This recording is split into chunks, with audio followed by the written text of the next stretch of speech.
नमस्कार। आप सभी का स्वागत है हमारी यूट्यूब चैनल एक कहानी पर। दोस्तों, आज हम फिर प्रस्तुत हैं आपके सामने एक नई कहानी लेकर, पर उससे पहले आप हमारे चैनल को सब्सक्राइब कीजिए। मीनल अभी तक बाजार से घर लौटी ही नहीं थी। शाम के 6 बजने को आ चुके थे। ममता जी बार बार घर के बाहर आकर देख रही थी। सुबह 10 बजे की गई हुई थी, लेकिन अभी तक कोई अते पते नहीं थे। कई बार फ़ोन भी ट्राई कर लिए, लेकिन फ़ोन उठाए तब ना। मीनल ममता जी की बहू है। अभी 3 महीने पहले ही उनके इकलौते बेटे तरुण के साथ शादी होकर इस घर में आई है, पर बहू जैसी कोई बात नहीं उसमें। हर बात में अपनी ही चलाती है। जब ममता जी अपने पति महेश जी के साथ उसे देखने गई थी, तो उसकी मम्मी ने उसकी तारीफों के बड़े पुल बांधे थे। मम्मी पापा के अलावा उसके 2 बड़े भाई और भाभी भी है। भरे पूरे परिवार को देखकर उन्होंने ये सोचकर हाँ कर दी कि लड़की परिवार में रह रही है तो संस्कारी ही होगी। पर कहते हैं ना, ऊंची दुकान फीके पकवान। ठीक वैसा ही हाल मीनल का निकला। जैसे सब कहते हैं कि हम तो बहू को बेटी बनाकर रखेंगे, ठीक वैसे ही ममता जी ने भी मीनल के लिए कहा था। लेकिन बेटी बनाकर रखना और बेटी होने में फ़र्क होता है। इस महीन रेखा को मीनल नहीं समझ पाई। शादी के बाद उसने बहू जैसे कोई लक्षण नहीं दिखाए। घर में शॉर्ट्स पहनकर घूमना, जब चाहे पार्टी करना, किसी भी समय बाहर से खाना ऑर्डर कर लेना, घर के काम ना करना, और सबसे बड़ी बात ममता जी से छोटी छोटी बातों पर बहस कर लेना। ये उसके लिए बहुत साधारण सी बात थी। अगर ममता जी समझाती भी तो मीनल बात को हमेशा उल्टा ही लेकर जाती। मैं तो आपकी बहू हूँ ना, इसलिए मेरे साथ हमेशा ऐसा व्यवहार होता है। क्या आप अपनी सगी बेटी को इतना रोकती टोकती? जब मुझे देखने आई थी तो तभी कह देना चाहिए था कि हम तुझे बेटी बनाकर नहीं रखेंगे। ममता जी घर की शांति के लिए चुप रह जाती। महेश जी से बोलती तो महेश जी भी ममता जी को ही समझाते। अरे अभी बच्ची है, कुछ दिनों में समझ जाएगी, तुम थोड़ा सब्र करो। तरुण से कुछ कहती तो तरुण कहता, मम्मी आपके ज़माने में और आज के ज़माने में बहुत फ़र्क है। पहले बहुएं सिर्फ बहुएं होती थी, पर आजकल बेटियां होती है। थोड़ा वक्त दो, सब समझ जाएगी। आखिर जब बेटे और पति ही ये कह रहे हैं तो ममता जी उसके आगे क्या कहती। पर आज तो हद ही हो गई। सुबह तरुण और महेश जी के ऑफिस जाने के बाद से मीनल गई हुई है, लेकिन अभी तक नहीं आई। ममता जी फ़ोन कर रही है तो फ़ोन भी नहीं उठा रही। भला ये कोई बहू बेटी के लक्षण होते हैं? आने दो से, आज आज तो साफ साफ बात करूंगी। ममता जी बड़बड़ाने लगी। इतने में तरुण और महेश जी भी घर आ गए। आते ही महेश जी बोले, अरे क्या हो गया श्रीमती जी, घर के बाहर खड़ी होकर किसका इंतज़ार कर रही हो? हमारा तो आज तक इस तरह इंतज़ार नहीं किया। कौन खुश नसीब है वो? महेश जी का सवाल सुनकर ममता जी उन्हें घूरते हुए बोली, आपको मजाक सूझ रहा है? यह शाम हो चुकी है, लेकिन बहू अभी तक घर पर नहीं आई। पता नहीं कहाँ रह गई। कर गई थी कि थोड़ी देर में आती हूँ। तो कोई काम हो गया होगा। मम्मी आप भी क्या चिंता करती हो, कोई छोटी बच्ची थोड़ी ना है, आ जाएगी। तरुण ने बीच में ही कहा। आ जाएगी से क्या मतलब? आजकल ज़माना कितना ख़राब है, पता नहीं है क्या? कब से फ़ोन लगा रही हूँ, कम से कम फ़ोन तो उठाकर जवाब दे सकती है। भला ये कोई बहू बेटी के लक्षण होते हैं? तरुण की बात सुनकर ममता जी खींचते हुए बोली, अच्छा अच्छा, तुम दोनों माँ बेटे बात करो, मैं जाकर चेंज कर रहा हूँ और थोड़ी देर आराम करूँगा। फिर सब लोग मिलकर खाना खाएंगे। खाना तो बना ही लिया होगा आपने श्रीमती जी। इतने में बाहर कैब आके रुकी। उसमें से मीनल उतरकर आई तो उसके हाथ में काफ़ी सारे बैग्स थे।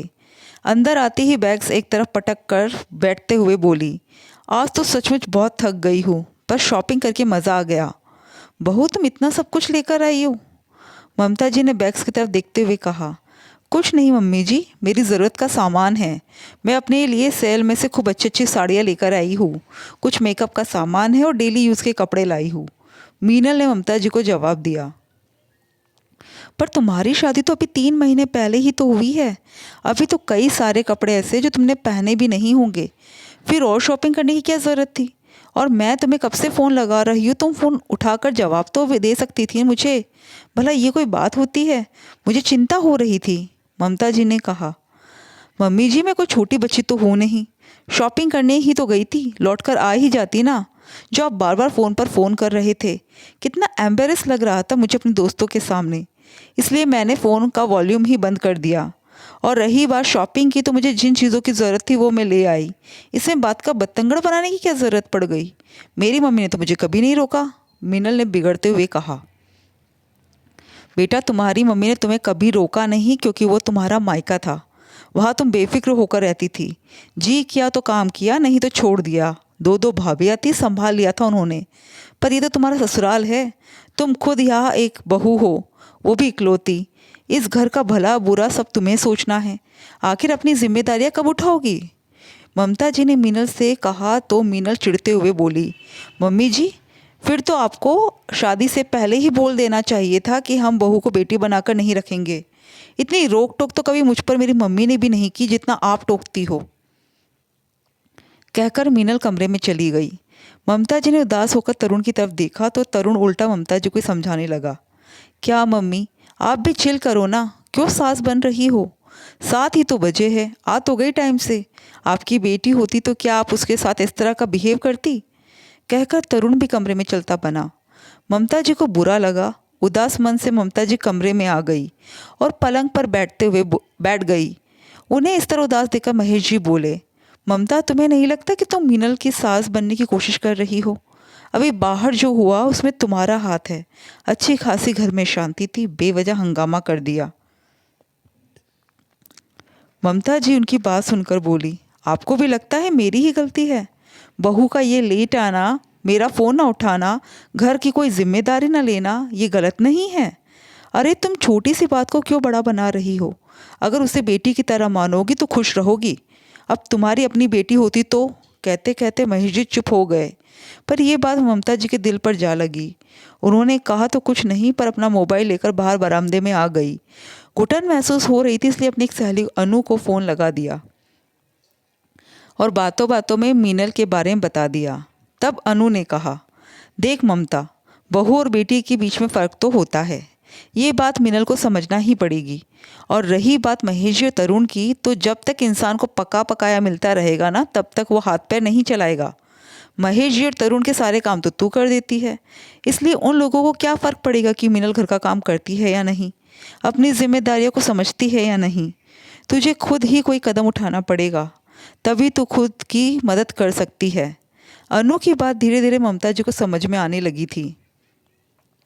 उन्होंने फ़ोन कट करने के बाद कैब बुक की और अपने कमरे में आ गई। अपने कमरे में आकर अपना सामान एक बैग में पैक करने लगी। उन्होंने सामान पैक करते देखकर महेश जी ने कहा, तुम सामान क्यों पैक कर रही हो? कहीं जा रही हो क्या? हाँ, मैं अपने मायके जा रही हूँ। भाई कितने दिनों से बुला रहा था, सोचा कुछ दिन वहाँ रहकर आऊँगी। उनकी बात सुनकर महेश जी हैरान होते हुए बोले, अरे अचानक मायके जाने की क्या लगी तुम्हें? और अभी तो हमने खाना भी नहीं खाया, रोटियां कौन सेकेगा?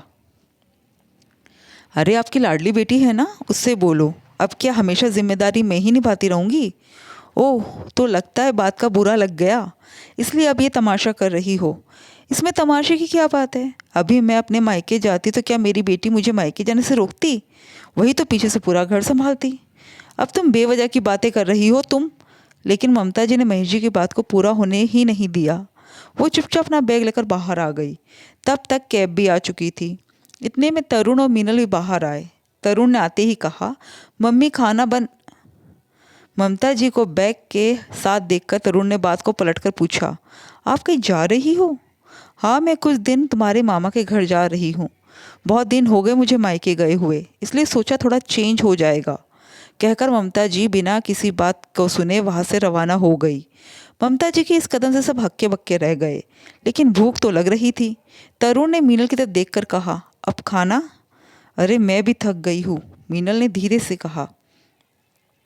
लेकिन तब तक महेश जी ने बाहर आते हुए कहा, तो मीनल बेटा, आज तुम खाना खिला दो। वैसे भी तुम्हारी मम्मी सब कुछ तैयार करके ही गई है, तुम्हें तो सिर्फ रोटियां ही सेकनी है। मीनल महेश जी से कुछ कह ना पाई और तरुण को घूरती हुई रसोई में आ गई। रोटियां सेक कर सबको खाना खिलाया और फिर खुद खाना खाकर अपने कमरे में जाकर सो गई। यहाँ तक कि ना तो रसोई की सफाई की और ना ही बर्तन धोए।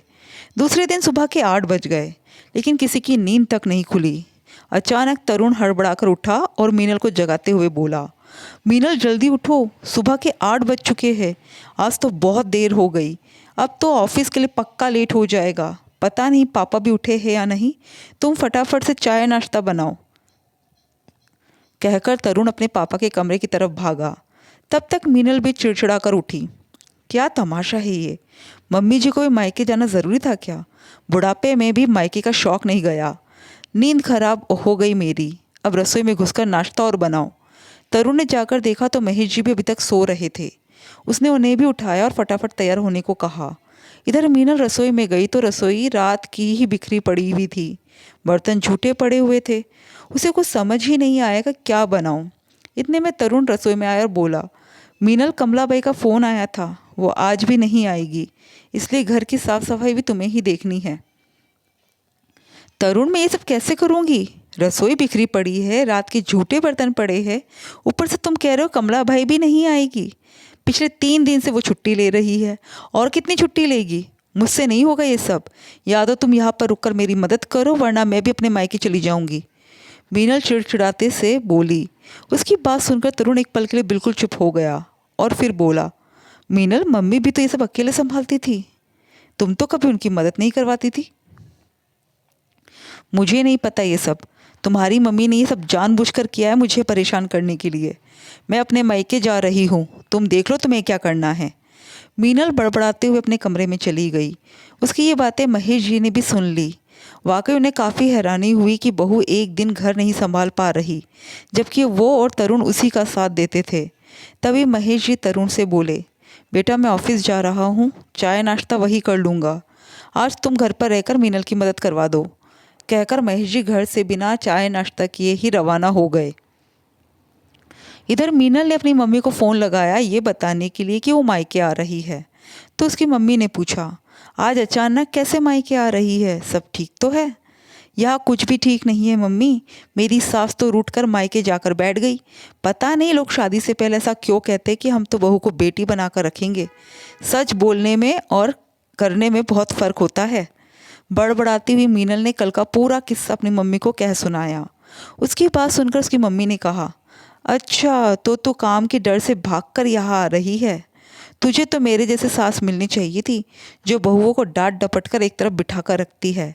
खबरदार जो तू मेरे घर आई तो तेरी बात सुन सुनकर मेरी बहुएं बिगड़ जाएगी और मेरे सिर पर चढ़कर नाचेगी। मम्मी, आप मुझे मेरे मायके आने से रोक रही हो? मीनल ने हैरान होते हुए कहा। क्यों ना रोकूं तुझे? अपना घर संभाल नहीं पा रही है और मेरे घर में आग लगा देगी। इज्जत से आए तो तेरा स्वागत है, लेकिन इस तरह लड़ झगड़ कर आई तो मेरे घर के दरवाजे तेरे लिए बंद है। कहकर उसकी मम्मी ने फ़ोन रख दिया। मीनल हैरान रह गई कि उसकी मम्मी उसे ये जवाब दे रही थी। अब तो मजबूरन उसे घर का काम करना ही था, इसलिए रसोई में पहुंच गई। मीनल को काम करता देखकर तरुण की जान में जान आई और वो घर की साफ सफाई में उसकी मदद करने लगा। दोनों ने मिलकर ही घर का काम किया, लेकिन उसके बावजूद दोनों थक गए, इसलिए दोपहर का खाना दोनों ने बाहर से मंगवाया। लेकिन शाम आते आते तक सबको अपनी गलती का एहसास हो चुका था, इसलिए महेश जी आते समय ममता जी को अपने साथ ही मनाकर ले आए। ममता जी के घर आते ही मीनल और तरुण ने भी उनसे माफ़ी मांगी। आखिर धीरे धीरे सब कुछ नॉर्मल हो गया। ये तो एक कहानी थी, इसलिए आसानी से सब कुछ नॉर्मल हो गया, पर सच्चाई तो इससे काफ़ी परे होती है। दोस्तों, आपको कहानी कैसे लगी कमेंट करके ज़रूर बताइएगा और हमारे चैनल को सब्सक्राइब ज़रूर कीजिएगा। Thank you.